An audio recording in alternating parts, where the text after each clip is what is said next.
Quand je suis entré dans la salle d'audience, mon fils David a croisé les bras et a ri. Ce rire moqueur que je connaissais depuis son adolescence, quand il pensait en savoir plus que tout le monde. Sa femme Jennifer a simplement secoué la tête, comme si elle regardait un homme pathétique essayant de s'habiller pour ses propres funérailles. Puis le juge a levé les yeux de ses documents. Le sang s'est instantanément retiré de son visage.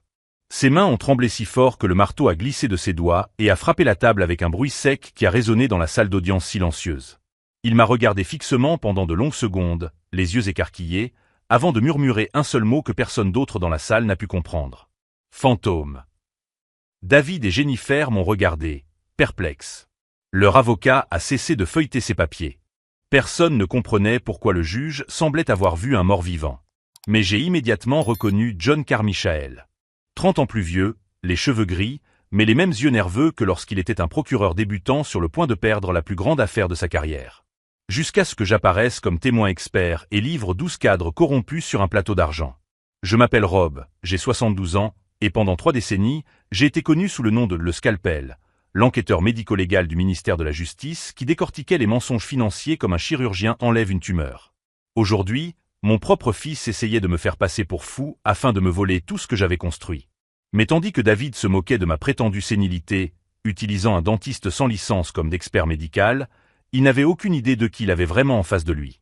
Ni que je savais déjà chaque centime qu'il avait volé à la fondation caritative de sa mère pour financer cette mascarade pathétique. Le juge a finalement réussi à parler, la voix rauque de choc. « Mon Dieu, c'est vraiment vous !» David a cessé de rire. Si vous aimez cette histoire d'un père sous-estimé qui a montré à son fils cupide qui est vraiment le patron, n'oubliez pas de vous abonner à la chaîne. Car ce qui s'est passé au cours des 40 minutes suivantes a été la démolition la plus précise et la plus brutale que ce tribunal ait jamais connue. Et tout a commencé 3 mois plus tôt, lorsque David a frappé à ma porte pour me demander un demi-million de dollars. 3 mois avant ce moment au tribunal, David s'était présenté chez moi avec ce sourire forcé que je connaissais depuis son enfance, le même qu'il arborait lorsqu'il cassait quelque chose et essayait de le cacher. « Papa, j'ai besoin de te parler d'une opportunité incroyable. » m'a-t-il dit en entrant sans y être invité et en se jetant sur mon canapé comme s'il était chez lui. Jennifer est restée debout dans l'embrasure de la porte, regardant autour d'elle mon modeste salon avec cette expression de dégoût à peine dissimulée. Depuis leur mariage il y a 5 ans, elle n'avait jamais caché ce qu'elle pensait de moi. Un vieil homme pathétique qui vivait dans une maison modeste tandis qu'eux menaient une vie luxueuse en centre-ville. C'est à propos du complexe hôtelier à Miami, a poursuivi David, les yeux brillants de cette cupidité familière. Le projet va rapporter 50 millions de dollars, papa. 50 millions. Mais nous avons eu un petit problème avec les investisseurs.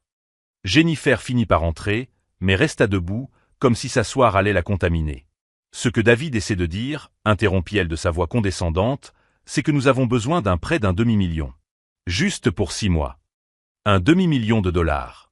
Il parlait de cet argent comme s'il s'agissait de petite monnaie.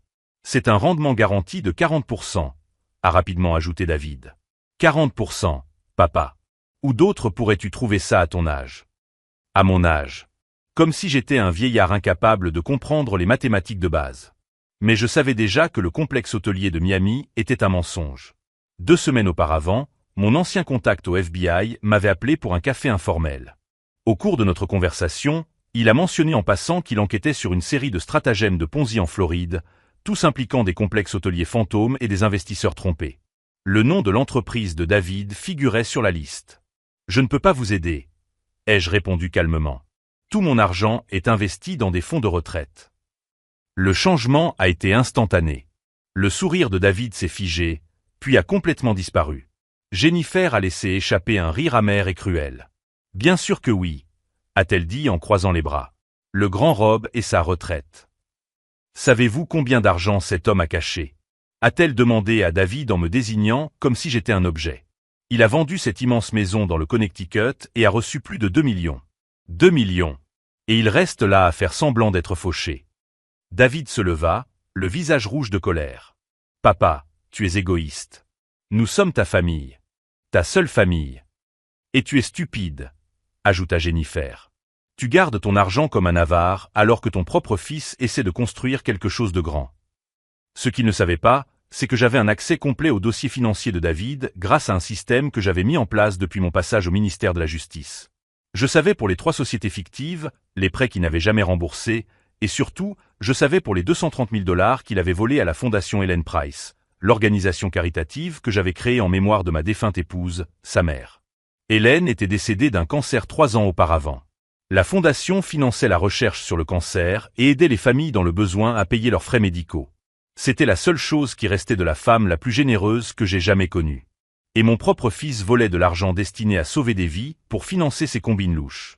Tu vas le regretter, dit David en se dirigeant vers la porte. Quand nous serons riches et que tu seras ici tout seul, à manger des plats réchauffés au micro-ondes et à regarder des rediffusions à la télévision, tu regretteras d'avoir été aussi mesquin. Jennifer s'est arrêtée sur le seuil et s'est retournée vers moi une dernière fois. Tu sais quel est ton problème, Rob? Tu n'as jamais été un vrai père. Tu as toujours été plus marié à ton travail qu'à ta famille. Et maintenant, tu es vieux, seul et amer. Hélène a au moins eu la décence de mourir avant de voir ce que tu es devenu. Elles sont parties en claquant la porte. Je suis resté assis dans mon fauteuil pendant de longues minutes, à digérer ce qui venait de se passer.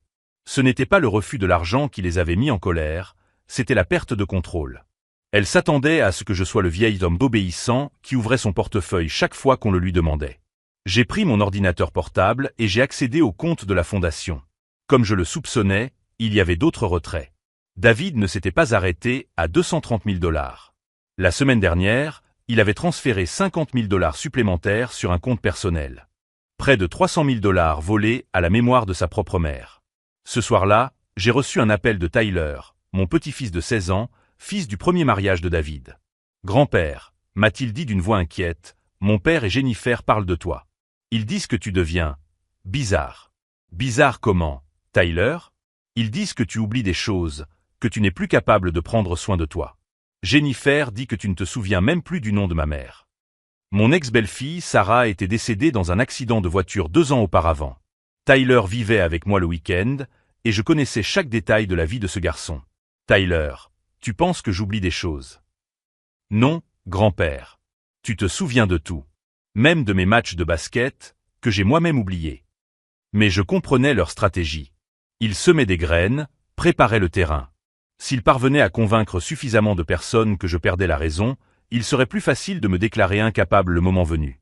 C'est alors que j'ai décidé qu'il était temps pour le scalpel de sortir de sa retraite. Au cours des 2 mois suivants, j'ai documenté chacun de leurs mouvements. Chaque virement bancaire suspect, chaque mensonge raconté aux investisseurs, chaque centime volé à la fondation. J'ai constitué un dossier qui ferait saliver n'importe quel procureur. Mais David a pris les devants. La semaine dernière, j'ai reçu la notification judiciaire. Il demandait une tutelle d'urgence, alléguant que j'étais atteint de démence sénile et que je représentais un danger pour moi-même et pour mes biens. Le médecin spécialiste, qui avait signé le rapport, était le docteur Peter Lim. Après quelques coups de fil, j'ai découvert que Lim avait perdu sa licence de dentiste 5 ans auparavant pour fraude à l'assurance et distribution illégale d'opioïdes. À présent, David le payait 25 000 $ pour mentir sous serment. Alors que David pensait me détruire avec son brillant coup juridique, je savais déjà exactement comment ce jeu allait se terminer. Car mon fils avait commis l'erreur fatale de sous-estimer l'homme qui, pendant 30 ans, avait démantelé des empires criminels entiers avec rien d'autre que des feuilles de calcul et de la patience. Et maintenant, assis dans cette salle d'audience, voyant le juge Carmichael reconnaître exactement qui j'étais, je savais que David était sur le point de découvrir que s'en prendre à au bisturie avait été la pire décision de sa vie pathétique. La notification judiciaire est arrivée un mardi pluvieux, remise par un huissier qui m'a regardé avec cette fausse pitié que les gens réservent aux vieux pathétiques. L'enveloppe épaisse contenait 23 pages de mensonges juridiques, chaque mot soigneusement choisi pour me dépeindre comme un homme perdu dans sa propre réalité. Le requérant allègue que M. Nathaniel Roberts présente des signes graves de détérioration cognitive. Ai-je lu à haute voix dans mon salon vide. Incapacité à gérer des questions financières élémentaires, comportement paranoïaque envers sa famille, épisode de confusion temporelle. Des épisodes de confusion temporelle. David avait transformé ma prudence naturelle avec l'argent en symptôme de maladie mentale. Le rapport médical joint était un chef-d'œuvre de science-fiction. Le docteur Peter Lim prétendait m'avoir examiné personnellement, ce qui était un mensonge éhonté, car je n'avais jamais vu cet homme de ma vie. Selon son rapport, j'avais oublié le nom de ma défunte épouse lors de notre consultation, et j'avais tenté de payer la facture avec de la monnaie factice. De la monnaie factice. Leur créativité était presque admirable. 2 heures plus tard, Tyler s'est présenté à ma porte. Mon petit-fils était visiblement bouleversé, les yeux rouges comme s'il avait pleuré. « Grand-père, j'ai quelque chose à te dire », m'a-t-il dit en se jetant sur mon canapé avec le dramatisme typique des adolescents de 16 ans. Papa et Jennifer racontent des choses horribles à ton sujet à l'école. Quel genre de choses? Ils sont allés voir la conseillère d'orientation. Ils ont dit que tu perdais la tête. Que parfois, tu m'appelais par le prénom de mon père quand il était enfant. Que tu oubliais de manger et que tu parlais tout seul. Chaque mot était un poignard empoisonné. David n'essayait pas seulement de me voler, il détruisait méticuleusement ma réputation dans tous les cercles sociaux que je fréquentais. Tyler, m'as-tu déjà vu faire ces choses? Jamais, s'écria-t-il. Tu te souviens de tout. Même du nom de ma prof de chimie que j'ai mentionné une fois. Tu fais les meilleures lasagnes du monde et tu sais toujours quand quelque chose me tracasse avant même que je m'en rende compte. Mais le mal était fait. J'ai vu dans ses yeux le doute que David avait semé. Tyler m'aimait, mais il était jeune. Si suffisamment de personnes répétaient le même mensonge, il finirait par remettre en question sa propre perception. Il parle aussi aux voisins, a poursuivi Tyler, la voix brisée. Madame Martinez a dit que Jennifer était passée hier, toute inquiète, disant que tu avais eu un épisode la semaine dernière. Qu'elle t'avait trouvé en pleurs dans le jardin, sans savoir où tu étais. La semaine dernière, j'étais en Floride, en visite chez mon ancien partenaire du FBI. Il y avait une documentation complète du voyage, y compris des photos que j'avais postées sur les réseaux sociaux. Mais combien de voisins vérifieraient ces informations avant d'accepter la version de Jennifer?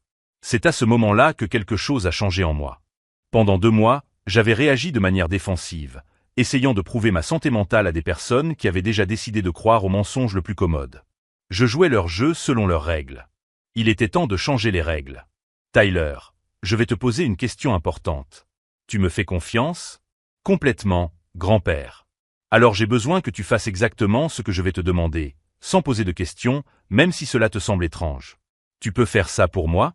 Il acquiesça avec détermination. Je veux que tu commences à enregistrer les conversations avec ton père et Jennifer. Discrètement. Utilise ton téléphone portable. Surtout quand il parle de moi ou d'argent. Tyler m'a regardé avec surprise, mais n'a pas posé de questions. C'était un garçon intelligent. Il savait que je ne lui demanderais pas une chose pareille sans raison. Après son départ, je me rendis dans mon bureau secret pour la première fois depuis 5 ans. La pièce était exactement comme je l'avais laissée. 3 écrans, un système de communication crypté et des dossiers d'affaires qui avaient changé l'histoire des entreprises américaines. Mon premier appel fut pour Sandra Mitchell, ancienne procureure fédérale et actuelle avocate pénaliste. Sandra avait travaillé sur plusieurs de mes affaires les plus importantes au cours des années 90. « Rob, mon Dieu, je te croyais mort, » dit-elle, sa voix mêlant choc et joie. « Ça fait quoi, 8 ans ?» Dis. « Sandra, j'ai besoin d'aide. Mon fils essaie de me faire déclarer incapable. » Le silence au bout du fil dura exactement 15 secondes. « Ton fils fait quoi ?» Sa voix avait pris le ton glacial qui faisait transpirer à grosses gouttes les cadres corrompus. « Rob, tu te moques de moi? J'aimerais bien. Envoie-moi tous les documents. Tout de suite. » Et Rob, qui que ce soit qui soit derrière tout ça, ils n'ont aucune idée de qui ils ont affaire. Tout en scannant les documents juridiques, j'ai commencé ma propre enquête parallèle. David pensait s'y connaître en technologie parce qu'il savait utiliser Instagram, mais ses traces numériques étaient pathétiques. En 40 minutes, j'avais accès à ses comptes bancaires, ses communications par email et ses relevés de transactions des 3 dernières années. Le tableau qui en ressortait était encore pire que ce que j'avais imaginé. Le complexe hôtelier de Miami n'existait pas. Il n'avait jamais existé. David avait créé une société fantôme, falsifié des titres de propriété et utilisé des rendus informatiques pour convaincre les investisseurs de déposer de l'argent sur des comptes qu'il contrôlait. Il s'agissait d'une arnaque de type Ponzi classique, et David avait volé plus de 2 millions de dollars. Mais la véritable révélation est venue lorsque j'ai retracé l'argent volé à la Fondation Hélène. Les 300 000 dollars n'avaient pas été utilisés pour financer leur train de vie. Ils ont servi d'acompte pour un appartement aux îles Caïmans, une cachette pour quand l'arnaque s'effondrerait. David n'essayait pas seulement de me voler. Il prévoyait de fuir le pays. Ce soir-là, Jennifer m'a appelé. Sa voix était douce comme du sirop empoisonné. « Rob, mon chéri, je sais que tu dois être confus par toute cette situation juridique. David et moi voulons seulement ce qu'il y a de mieux pour toi. »« J'en suis sûr, » ai-je répondu calmement. « Nous savons à quel point cela doit être effrayant de perdre la mémoire, d'oublier des choses. Mais ne t'inquiète pas, lorsque nous obtiendrons la tutelle, nous nous occuperons de tout. Tes finances, ta maison, tes besoins médicaux. C'est très gentil de votre part. En fait, a-t-elle poursuivi, nous avons déjà trouvé un établissement charmant à Riverside. C'est une maison de retraite avec des soins spécialisés. Elle dispose de magnifiques jardins et propose des activités pour occuper votre esprit. Une maison de retraite. Ils avaient déjà choisi ma prison. Et ma maison? Demandai-je. Oh, nous devrons la vendre, bien sûr. Pour payer les soins médicaux. Mais ne vous inquiétez pas, nous vous rendrons visite aussi souvent que possible. Après avoir raccroché, je suis resté assis dans le noir pendant de longues minutes.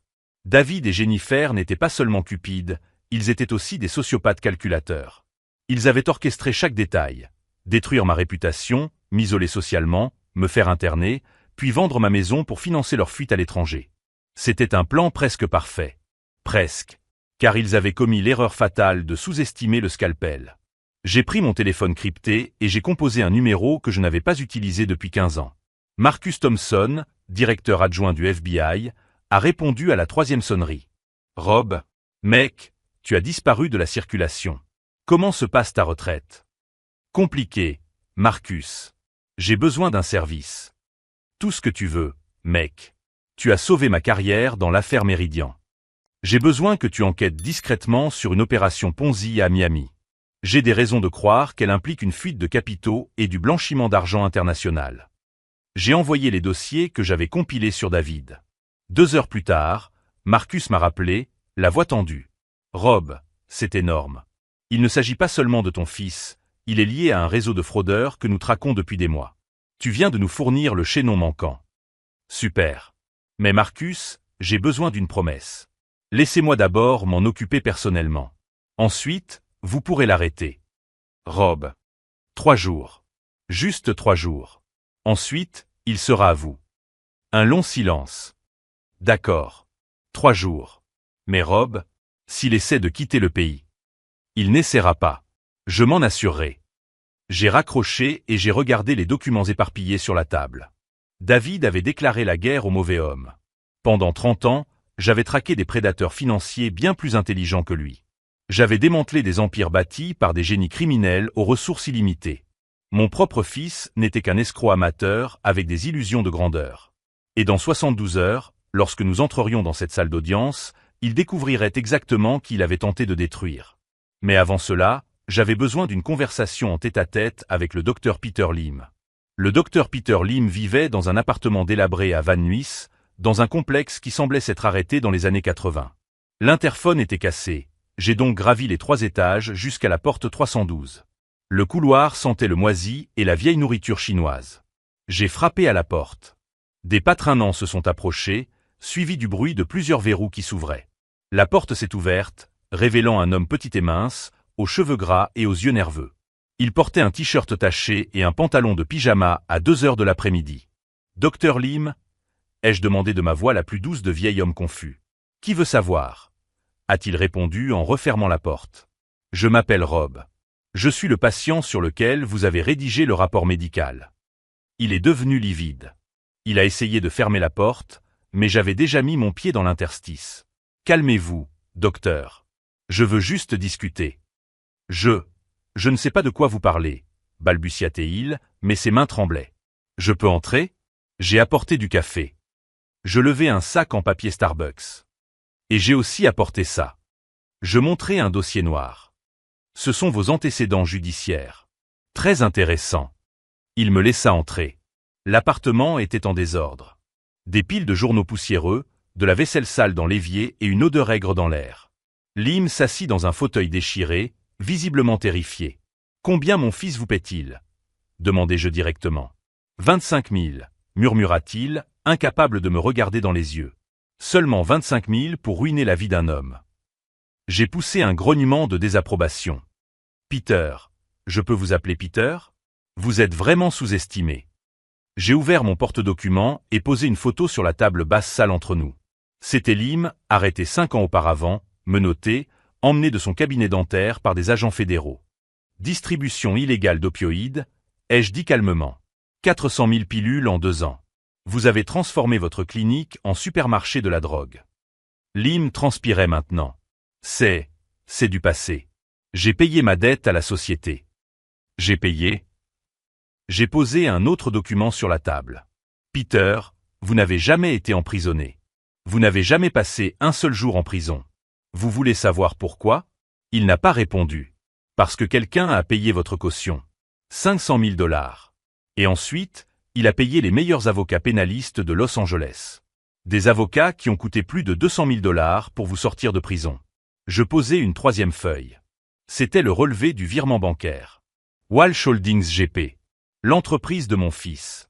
Il t'a acheté il y a 5 ans, Peter. Tu lui appartiens depuis lors. Lim me regarda enfin, les yeux remplis de larmes. Il a dit que c'était juste pour signer des papiers. Que personne ne serait blessé. Et tu l'as cru? J'avais besoin d'argent, a-t-il sangloté. Tu ne comprends pas. Depuis que j'ai perdu ma licence, je ne trouve de travail nulle part. David m'a offert une nouvelle vie. Une nouvelle vie? J'ai ri sans humour. Peter, tu sais ce qui arrive aux personnes qui commettent un parjure devant un tribunal fédéral? Il a secoué la tête comme un enfant effrayé. 15 ans de prison. Sans possibilité de libération conditionnelle. Sa mâchoire s'est affaissée. Mais, ai-je poursuivi d'une voix plus douce, je sais aussi ce qui arrive aux personnes qui coopèrent avec les enquêtes fédérales. Je sortis mon téléphone portable et lui montrai un numéro. Marcus Thompson, FBI. Cet homme attend votre appel, Peter. Vous allez tout lui dire sur David Walsh. Chaque transaction, chaque mensonge, chaque faux document. En échange, vous bénéficierez d'une immunité totale et serez admis dans le programme de protection des témoins. Lim regarda le téléphone comme s'il s'agissait d'un serpent venimeux. Ou, ai-je ajouté avec désinvolture, vous pouvez continuer à appartenir à mon fils jusqu'à ce qu'il se débarrasse de vous lorsqu'il n'aura plus besoin de vous. Que pensez-vous qu'il se passera lorsque toute cette histoire éclatera? Pensez-vous que David vous protégera? Je n'ai pas eu besoin d'attendre la réponse. J'ai vu dans ses yeux qu'il connaissait déjà la vérité. 2 heures plus tard, j'étais de retour dans mon bureau secret. Peter Lim avait passé l'appel. Marcus Thompson était en route pour Los Angeles avec une équipe d'enquêteurs fédéraux. Le téléphone sonna. C'était Tyler. « Grand-père, j'ai obtenu des enregistrements, » dit-il, enthousiaste. « Papa et Jennifer préparent quelque chose pour demain. » Quel genre de chose? Ils vont à la banque demain matin. Jennifer a dit quelque chose à propos de liquider les derniers actifs avant que quelqu'un ne découvre. C'était leur dernière chance de vider les comptes avant de s'enfuir aux îles Caïmans. Exactement comme je m'y attendais. Tyler, j'ai besoin que tu fasses encore une chose pour moi. C'est dangereux, mais vital. Tout ce que tu veux, grand-père. Je veux que tu enregistres Jennifer en train de parler de la fondation de ta grand-mère. Fais-lui avouer ce qu'ils ont fait avec l'argent. Comment je fais ça? Dis-lui que tu es inquiet pour moi. Que tu as entendu dire que j'étais malade et demande-lui si elle sait quelque chose au sujet de l'argent de la fondation de ta grand-mère. Fais semblant d'être innocent. 2 heures plus tard, Tyler m'a envoyé un fichier audio qui valait son pesant d'or. Jennifer, pensant parler à un adolescent naïf, avait tout avoué. Comment ils avaient volé l'argent de la fondation, comment ils l'avaient utilisé pour financer le projet du complexe hôtelier, et comment ils comptaient tout mettre sur le compte de ma sénilité, s'ils étaient découverts. Ton grand-père est vraiment en train de perdre la tête, disait-elle dans l'enregistrement. Il vaut mieux pour tout le monde qu'il soit placé dans une maison de retraite. Au moins, son argent pourra être utilisé de manière productive. Si vous suivez cette histoire d'un père qui a découvert la véritable nature de son fils cupide, n'oubliez pas de vous abonner à la chaîne, car les prochaines révélations sont à couper le souffle. Ce soir-là, j'ai reçu un appel de Sandra Mitchell. Rob, j'ai examiné tous les documents. Cette affaire est un cadeau du ciel. Non seulement ils ont commis une fraude, mais ils l'ont fait de manière incompétente. Expliquez-moi. David a falsifié votre signature sur 3 documents différents liés à la fondation. Mais il a utilisé des stylos différents et la pression de l'écriture ne correspond pas. N'importe quel expert en graphologie peut prouver qu'il s'agit d'un faux en 5 minutes. Et Jennifer? C'est encore pire. Elle a signé des chèques de la fondation à son nom, mais a prétendu à la banque que vous l'aviez autorisé verbalement. Nous avons des enregistrements de ces conversations téléphoniques avec le directeur de la banque. Ce sont des preuves solides d'une conspiration en vue de commettre une fraude. C'était mieux que ce que j'imaginais. Ce n'étaient pas seulement des criminels, c'étaient des criminels négligents. Sandra, j'ai besoin d'une ordonnance d'urgence. Je veux geler tous les comptes bancaires de David et Jennifer avant qu'ils ne puissent transférer davantage d'argent. Je prépare déjà les documents. Nous pouvons les déposer dès demain matin. Et la procédure de tutelle. Oh, Rob, dit-elle en riant pour la première fois depuis que nous avions repris contact. Cette procédure va être démolie de manière si brutale qu'ils regretteront d'avoir jamais entendu parler des tribunaux. J'ai raccroché et je suis resté assis dans le noir pendant quelques minutes, à digérer tout ce qui venait de se passer. En 72 heures, j'avais transformé une tentative de vol en une opération fédérale de lutte contre le crime organisé. David pensait qu'il s'en prenait à un vieillard sénile et sans défense. En réalité, il avait déclaré la guerre à l'enquêteur qui avait fait tomber le cartel financier le plus puissant de l'histoire américaine. Et demain, lorsqu'il entrerait dans cette salle d'audience avec assurance et arrogance, il découvrirait que le scalpel était définitivement sorti de sa retraite. La donne avait complètement changé. Il ne s'agissait plus de me défendre, mais d'apprendre à mon fils que certaines personnes ne doivent tout simplement pas être sous-estimées. Et quand tout serait terminé, David comprendrait pourquoi, pendant 3 décennies, des cadres corrompus se réveillaient en sueur au milieu de la nuit rien qu'en entendant mon nom. Le juge Carmichael me fixa longuement avant de s'adresser à l'avocat de David d'une voix glaciale qui trancha le silence de la salle d'audience comme une lame. « Maître Fierro, êtes-vous sûr de vouloir poursuivre cette affaire ?» David murmura quelque chose d'urgent à l'oreille de l'avocat, qui se leva nerveusement. « Oui, votre honneur. Nous avons appelé notre expert médical, le docteur Peter Lim. » C'est alors que la porte arrière s'ouvrit et que Peter Lim entra en titubant. Il était visiblement paniqué, transpirait abondamment et évitait de me regarder. Ses mains tremblaient tellement qu'il avait du mal à tenir les documents. « Docteur Lim, » commença Fierro, essayant de rester confiant, « vous avez examiné le défendeur et conclu qu'il souffrait de démence sénile sévère, n'est-ce pas ?» Lim ouvrit la bouche, mais aucun son n'en sortit. Il me jeta un rapide coup d'œil, le regard rempli d'une terreur absolue. « Docteur Lim » insista Fierro, remarquant désormais que quelque chose n'allait pas. « Je dois dire quelque chose » balbutia Lim, la voix brisée. « Ce rapport, je n'ai jamais examiné cet homme. Je ne l'ai jamais vu de ma vie. » La salle d'audience explosa de murmures. David bondit de sa chaise. « Mais qu'est-ce que vous faites » siffla-t-il trop fort.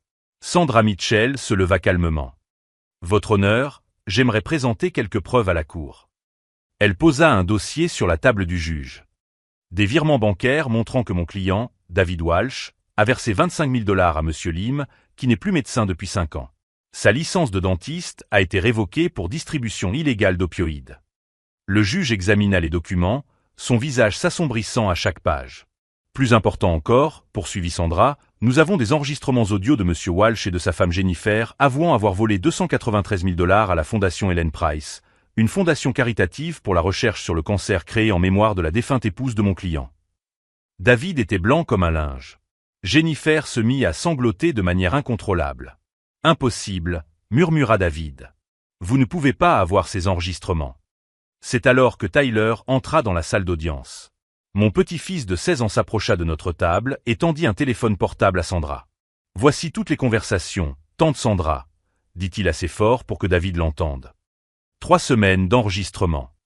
L'expression de David passa de l'incrédulité à l'horreur absolue lorsqu'il réalisa que son propre fils l'avait trahi. « Tyler » s'écria David. « Tu ne comprends pas ce que tu as fait. »« Je comprends parfaitement » répondit Tyler avec une maturité qui me rendit fier. « Je comprends que tu as volé l'argent de grand-mère Hélène. Je comprends que tu as essayé de faire interner grand-père pour lui voler tout ce qu'il possède. Et je comprends que tu es un menteur. » Le juge Carmichael frappa violemment son marteau. « Silence. Monsieur Walsh, asseyez-vous immédiatement ou vous serez expulsé. » Sandra poursuivit méthodiquement sa présentation. « Votre honneur, David Walsh a non seulement commis une fraude en tentant d'obtenir la tutelle par parjure, mais il fait actuellement l'objet d'une enquête fédérale pour avoir mis en place une chaîne de Ponzi de 50 millions de $. Elle remit une autre série de documents. Des agents fédéraux exécutent actuellement des mandats de perquisition à son domicile et dans ses bureaux.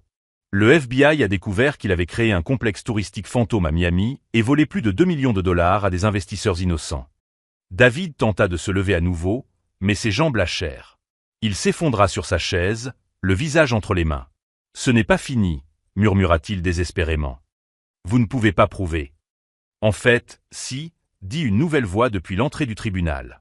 Marcus Thompson, directeur adjoint du FBI, entra accompagné de 2 agents. « David Walsh, vous êtes en état d'arrestation pour fraude postale, blanchiment d'argent et opération de type Ponzi. » Alors qu'il passait les menottes à David, il me lança un regard plein de haine. « C'est toi qui as fait ça. Tu as détruit notre famille. » Je me levai lentement, m'approchai de lui et lui parlai à voix basse. de manière à ce que lui seul puisse m'entendre. David, je n'ai pas détruit notre famille. C'est toi qui l'as détruite le jour où tu as décidé de voler la mémoire de ta mère. Je n'ai fait que présenter la facture. Jennifer sanglotait de manière hystérique lorsque les agents lui ont également passé les menottes. Rob, je t'en prie. J'ai une petite fille. David m'y a forcé. Vous avez signé les chèques de votre plein gré, ai-je répondu sans émotion. Vous vous êtes moqué de ma prétendue sénilité. Vous allez maintenant apprendre ce que signifient les conséquences réelles. Le juge Carmichael s'adressa directement à moi. Monsieur Roberts, en 30 ans de carrière, je n'ai jamais vu une démonstration aussi méticuleuse de la justice. Cette affaire est close. Toutes les accusations portées contre vous sont rejetées avec préjudice. Alors que David était emmené, il a crié une dernière fois. Ce n'est pas fini, papa. Ce n'est pas fini. Mais c'était fini. Complètement. Marcus Thompson s'est approché de moi alors que la salle d'audience se vidait. Rob, nous avons trouvé les comptes aux îles Caïmans. 2,4 millions cachés là-bas. Il prévoyait de quitter le pays la semaine prochaine. Je souris pour la première fois depuis des mois. Je m'en doutais. C'est pourquoi j'ai accéléré le processus. Comment diable avez-vous découvert tout cela si rapidement? Marcus, répondis-je en ajustant ma cravate, vous oubliez à qui vous parlez. Pendant 30 ans, j'ai démantelé des empires bâtis par des génies du crime. Mon fils n'était qu'un amateur désespéré. Tyler s'approcha, encore en train d'assimiler tout ce dont il avait été témoin. Grand-père, tu étais vraiment le scalpel? Je le suis, le corrigeai-je. Le scalpel n'a jamais vraiment pris sa retraite. Il attendait simplement la bonne affaire. Nous quittâmes le tribunal ensemble. Sur le trottoir, Tyler me demanda « Que va-t-il se passer maintenant ?» Je regardai le ciel bleu de Los Angeles et pris une profonde inspiration. Maintenant, Tyler, nous allons reconstruire. La fondation de ta grand-mère va recommencer à sauver des vies. Tu vas pouvoir faire tes études sans te soucier de l'argent. Et moi? Je fis une pause, sentant le poids de décennies enfin s'envoler de mes épaules. Je vais apprendre à d'autres personnes à se protéger des prédateurs comme ton père.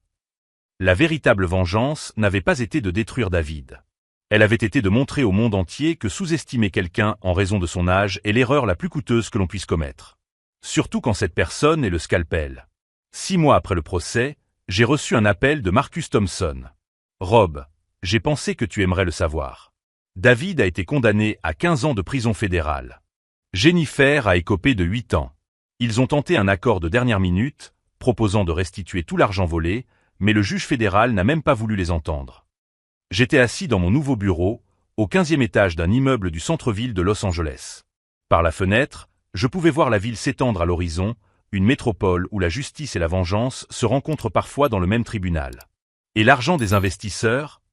Ai-je demandé. Nous avons récupéré 93%. Les comptes aux îles Caïmans ont été bloqués avant qu'ils ne puissent transférer un seul centime.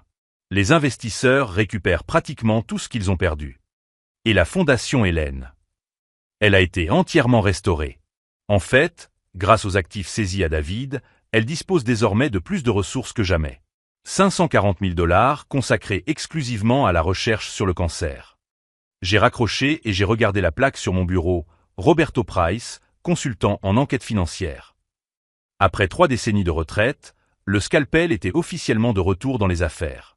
Tyler entra dans le bureau avec 2 cafés.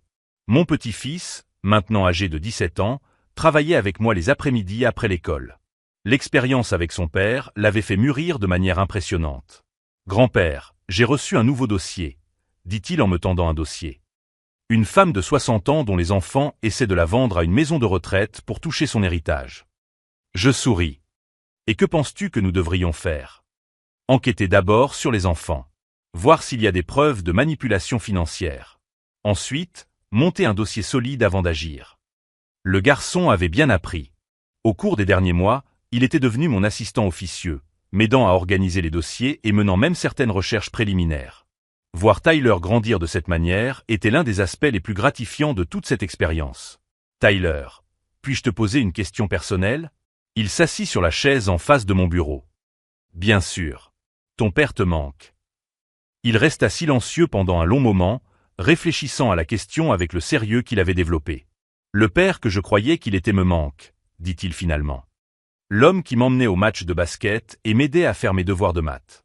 Mais cet homme n'a peut-être jamais vraiment existé. Et comment te sens-tu en sachant que c'est toi qui as fourni les preuves qui l'ont condamné?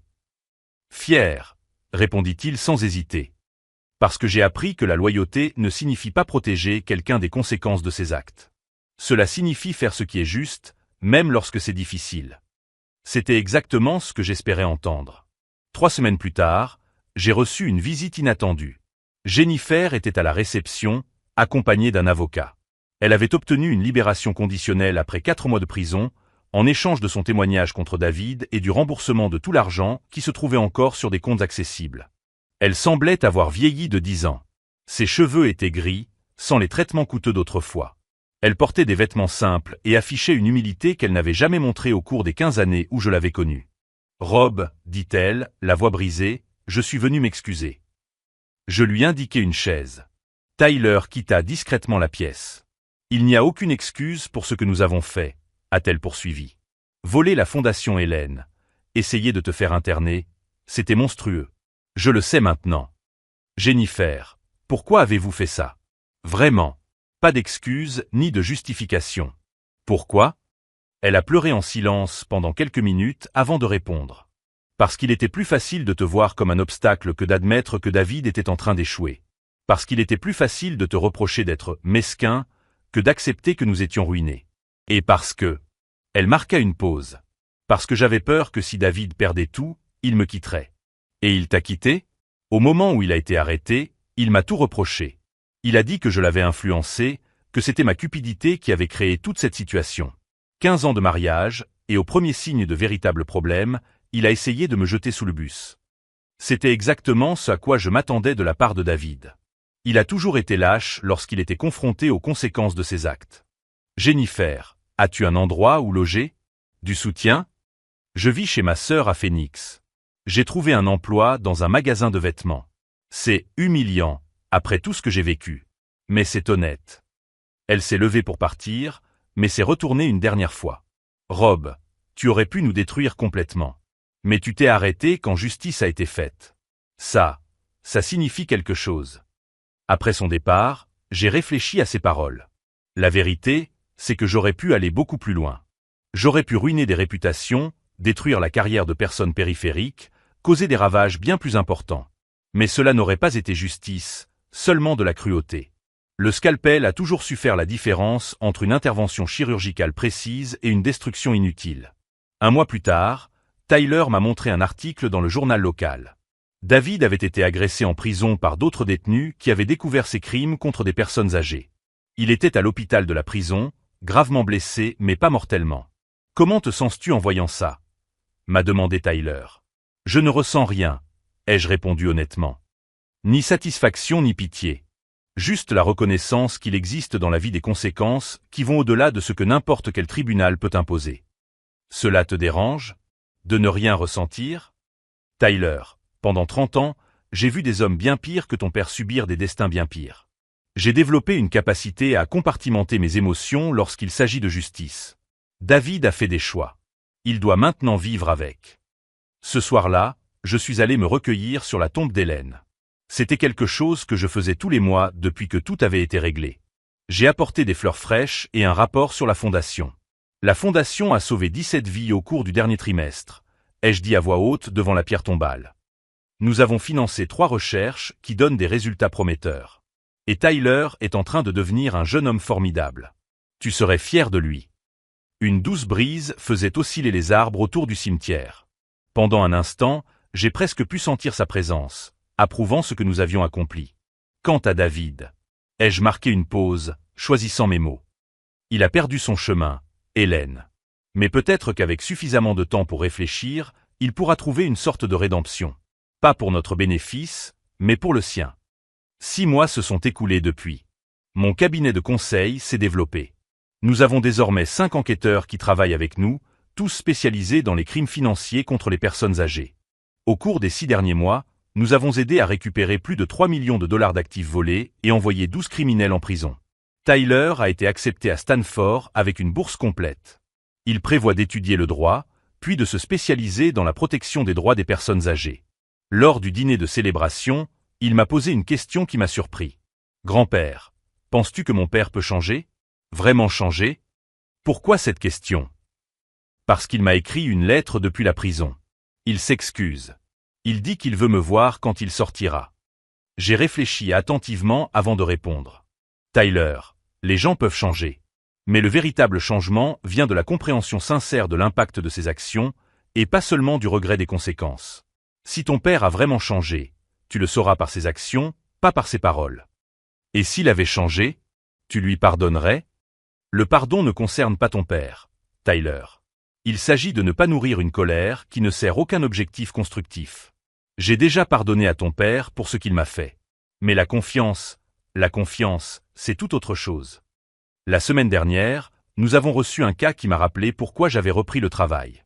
Une femme de 82 ans avait été convaincue par un conseiller financier d'investir toutes ses économies dans un système qui promettait des rendements impossibles. Elle a perdu 400 000 $. Le conseiller était un homme de 40 ans, bien habillé, éloquent, qui utilisait un bureau situé à une adresse prestigieuse pour donner de la crédibilité à ses mensonges. Il avait fait la même chose à des dizaines de personnes âgées. Il m'a fallu exactement 2 semaines pour le retrouver grâce à des comptes offshore, documenter l'ensemble du stratagème et le livrer au FBI avec des preuves irréfutables. 2 semaines plus tard, il était en prison. Mais le plus satisfaisant a été lorsque nous avons réussi à récupérer 95% de l'argent de cette dame et d'autres victimes.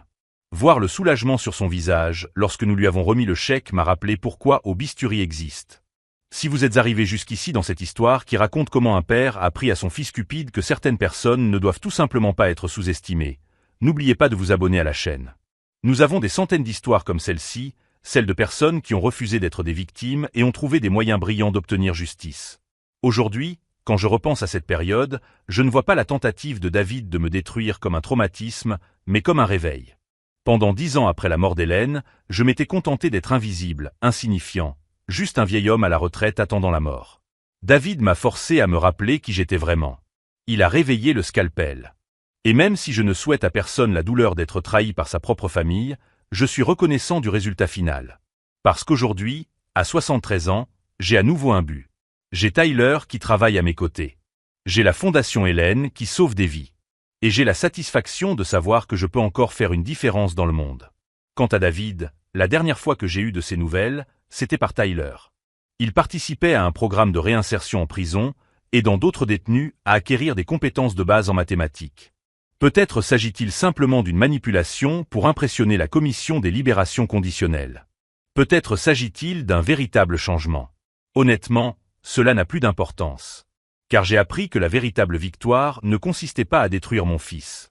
Elle consistait à reconstruire une vie qui vaut la peine d'être vécue, à créer un héritage qui honore la mémoire d'Hélène et à enseigner à Tyler que la force ne vient pas du fait de ne jamais tomber, mais de toujours se relever.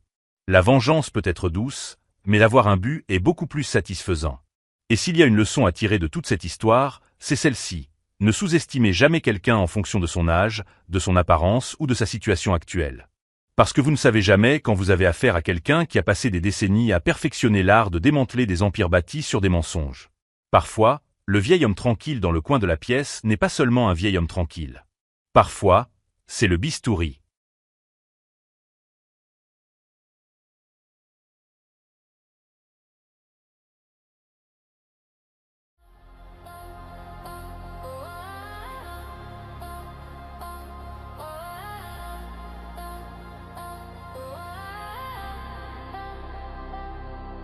In the dark, he starts to run. Flashlight fades, the hunt's begun. Every scream, another test. Ducky's grind won't ever rest. Ghosts are laughing, tongues follow, but chat's behind him. Let's go through every hunt and midnight scream. We built this badge, we built the dream. From haunted halls to neon streams, Dougie's partner, living dreams. The lights flicker, the ghosts all flee. He did it with his family. Quacks and chat, the crowd goes wild. From scaredy dog to golden child, the grind is done.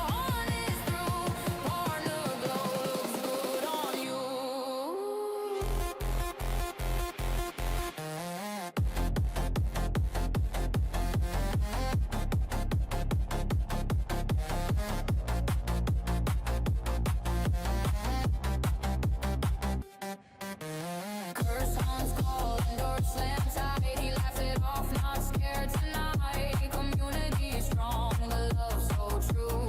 Every raid they saw it through.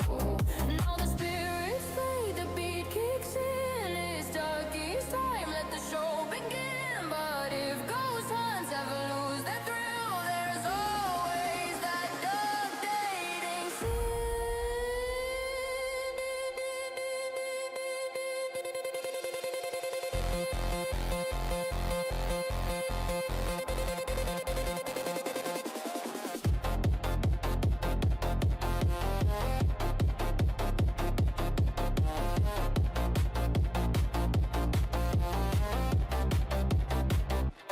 Raise your wings, the storm is done. Ducky's partner, the dreams begun. From haunted games to glowing screens, he turned the dark to silver beams. Through ghostly laughs and spooky screams, we quacked and danced, we lived his dreams. Now every ghost will sing this hymn. Partner Ducky, on and win.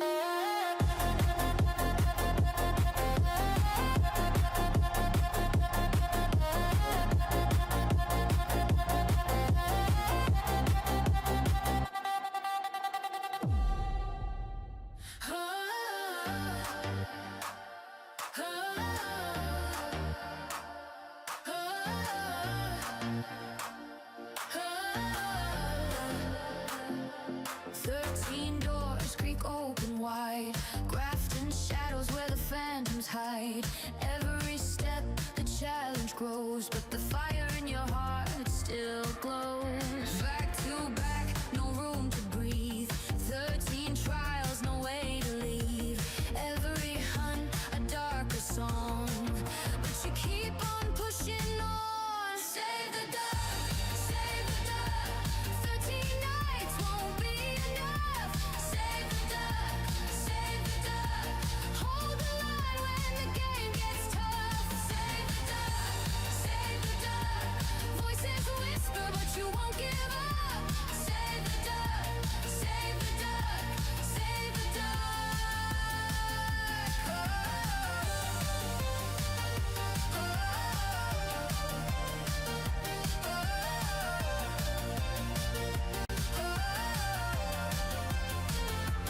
Cold air burns, the candle dies. The board spells out its twisted lies. But in the dark, you never fall. The duck is waiting through it all. Every shadow claws at your light. Every room, another fight. But 13 games can't break your luck when the cry is clear. Save the duck. Save the duck. Save the duck. 13 nights won't be enough. Save the duck. Save the duck. Hold the line when the game gets tough. Save the duck. Save the duck. Voices whisper, but you won't give up. Save the duck. Save the duck. Save the duck. 13 down, the silence stays. The duck is safe. You found the way. Save the duck. Save the duck.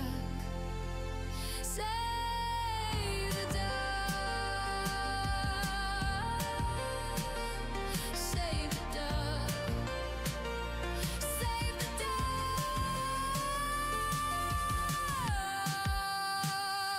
Save the duck. Save the duck. 13 nights won't be enough. Save the duck. Save the duck. Hold the line when the game gets tough. Save the duck. Save the duck. Voices whisper, but you won't give up. Save the duck. Save the duck. Save the duck.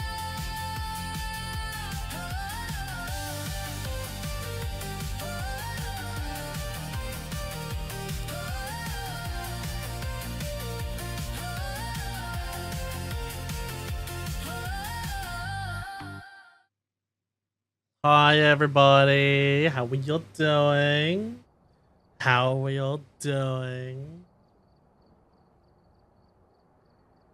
Oh, see, we got Chaos in second place. Onyx with the first. Let's go, Onyx.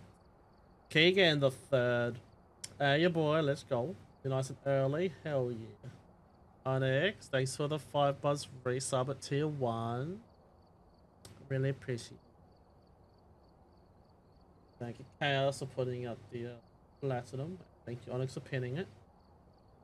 We got True streaking for 35. Let's go, True. Chaos streaking for 65.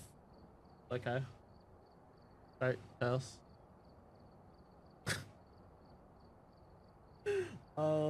66 the stream. Okay. Raina, thank you for the hydrate. Oh, I got the bottle now. No big bottle. Big bottle's gone. Yeah, little bottle.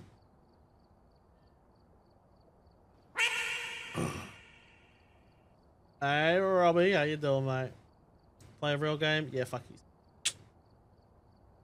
Oh, by the way, Spec, I've messaged my person, and hopefully the car should be to you whenever they get on.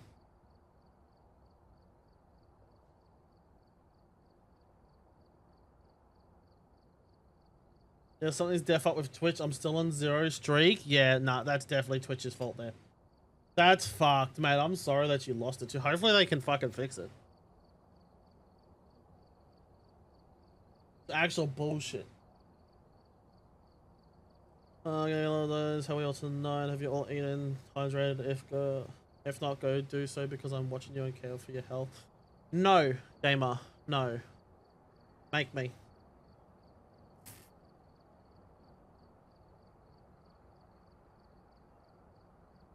Muppet Mayhem. I love that emote.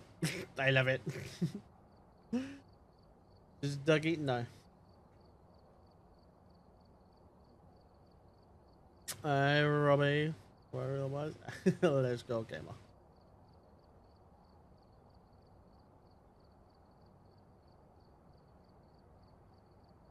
Looking forward to tier 3 subby for 9 months. For fuck's sake, lol. On accident 160, let's go.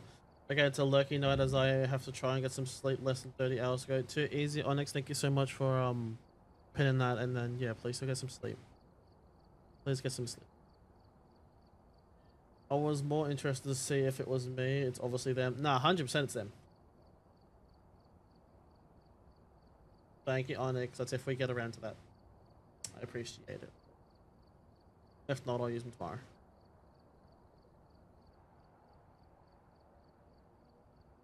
Duck, my streak was lost also. Really? Fuck's sake. Twitch need to get their fucking shit together. Like, fuck's sake, Twitch. Do your fucking job properly.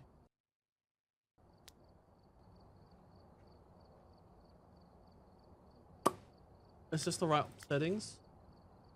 Yeah, it's the right settings. Alright. We're getting back to the Platinum Challenge. Lorena? Did I say that right? Lorena? Thank you so much for the follow. I really do appreciate it. How are you doing? Oh, I haven't opened the guessing yet. I will open it right now for you.